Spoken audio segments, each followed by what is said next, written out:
Welcome back to Yi's Law Journal. Today, we're diving into one of the most significant antitrust cases in China's digital economy, Li Zhen versus Alibaba Group. That's right. This case isn't just another lawsuit between a consumer and a tech giant. It's a 60-page, 30,000-word judgment handed down by the Supreme People's Court on October 18, 2025.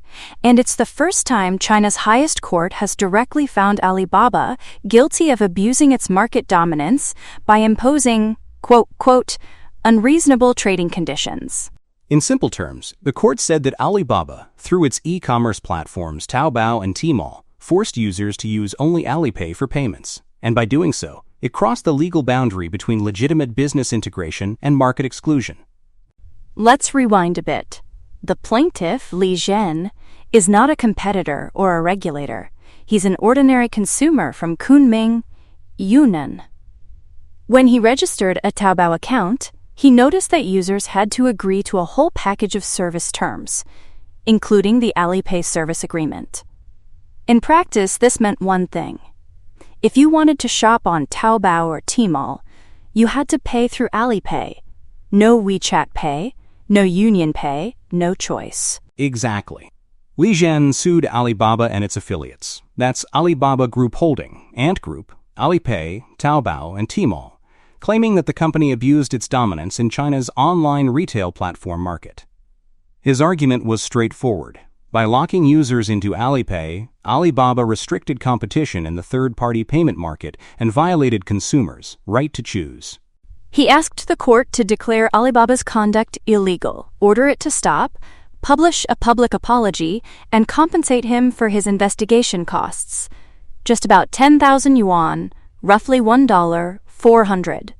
Alibaba's defense came on three fronts. First, it argued that all the companies involved were separate legal entities, no joint infringement. Second, it claimed that payment services weren't an independent product, just part of the broader e-commerce service needed to complete transactions. And third, Alibaba said using Alipay was reasonable. It was safe, efficient, and part of the platform's trusted payment infrastructure. Alipay itself said, hey, we're just a service provider, we didn't force anyone. And Ant Group emphasized it was merely a shareholder, not directly involved. In the first instance, the Shanghai Intellectual Property Court sided with Alibaba, holding that payment was simply one element of the online retail ecosystem, not a separate market. Li Zhen appealed, and the case went all the way up to the Supreme People's Court. At the Supreme Court level, the judges first reviewed whether the lower court had followed proper procedure. Li Zhen alleged secret hearings and procedural flaws, but the court found no major procedural violations. Then it moved on to the real question. Did Alibaba abuse its dominant position? The court followed the classic four-step antitrust analysis. 1. Define the relevant market. 2. Determine whether the company has dominance. 3. Examine whether its conduct constitutes limiting transactions, tying, or imposing unreasonable conditions. 4. Assess whether it restricted competition and whether it had legitimate justification. According to the court, the relevant market was the Chinese online retail platform services market. Alibaba, Taobao, and Tmall were treated as a single economic entity, collectively holding over 60% of the market, enough to presume dominance. The court even referenced the famous 2021 Alibaba 2 Choose 1 administrative fine, that record-breaking 18.2 billion yuan penalty imposed by the State Administration for Market Regulation. Then came the key legal question. Did Alibaba's Alipay-only rule constitute limiting transactions, tying, or unreasonable trading conditions? For limiting transactions, the court said no. Users could technically pay via bank cards, so the condition wasn't absolute.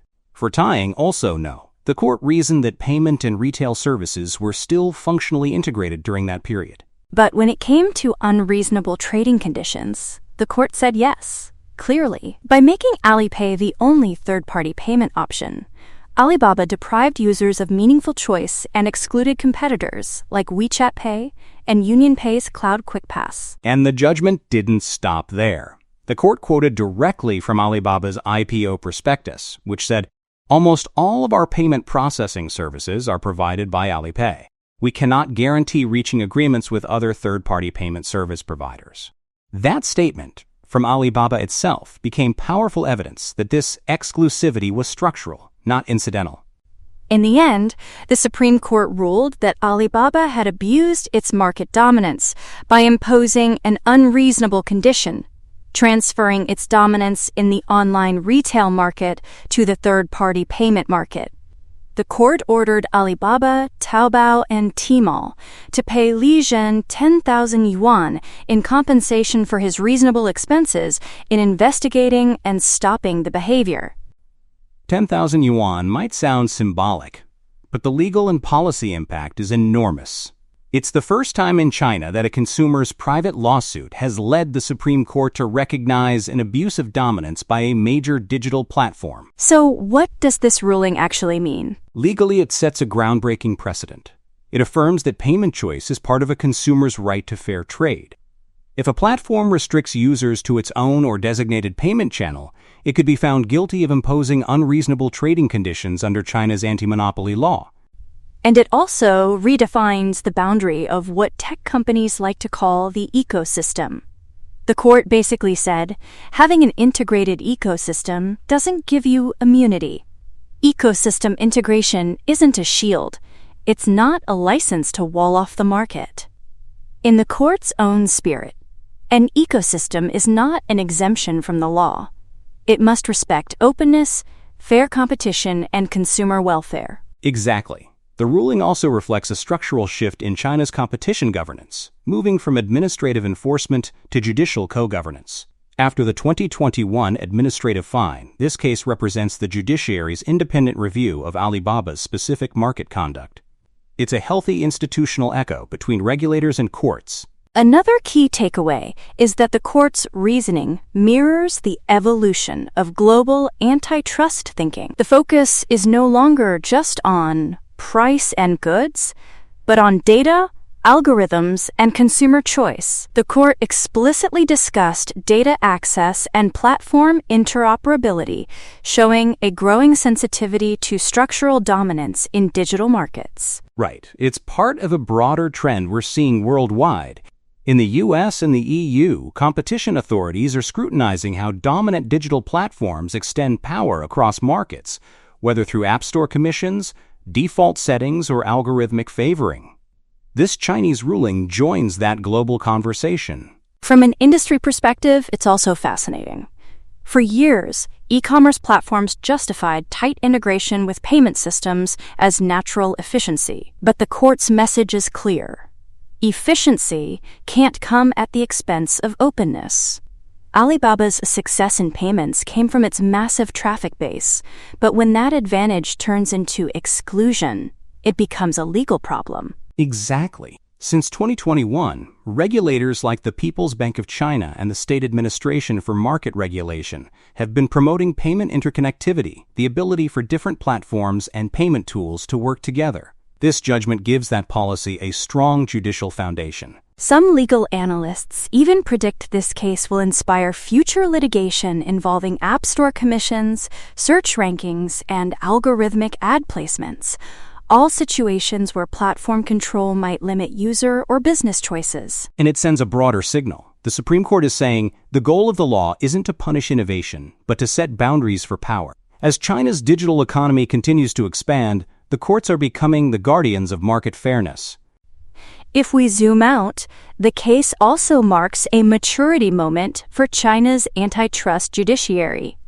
It shows that judicial institutions can independently evaluate the conduct of even the largest tech firms, not merely echo administrative penalties. For businesses, it's a wake-up call. Innovation and efficiency are important, but they can't justify market foreclosure. A platform's closed loop can't become a wall that blocks competition. For regulators, the ruling offers a judicial benchmark for future cases, including those involving AI algorithms or data sharing systems. So yes, this might just be a 10,000 yuan lawsuit, but its symbolic weight far exceeds the number. It's a reminder that even in a trillion-dollar digital economy, the line between innovation and exclusion still matters. and that line is drawn by law. Before we wrap up, here's a thought for our listeners. Imagine if, during the period in question, Alibaba had allowed just one more alternative third-party payment option, maybe a small, low market share competitor. Would the court have reached the same conclusion? Would it still count as imposing an unreasonable trading condition? That's a great question, and one worth debating. Drop us a comment and share your thoughts. Thanks for tuning in to Yi's Law Journal. If you found today's episode insightful, follow us and join the discussion on how law continues to shape the digital marketplace. Until next time, stay curious, stay critical, and keep your legal coffee warm.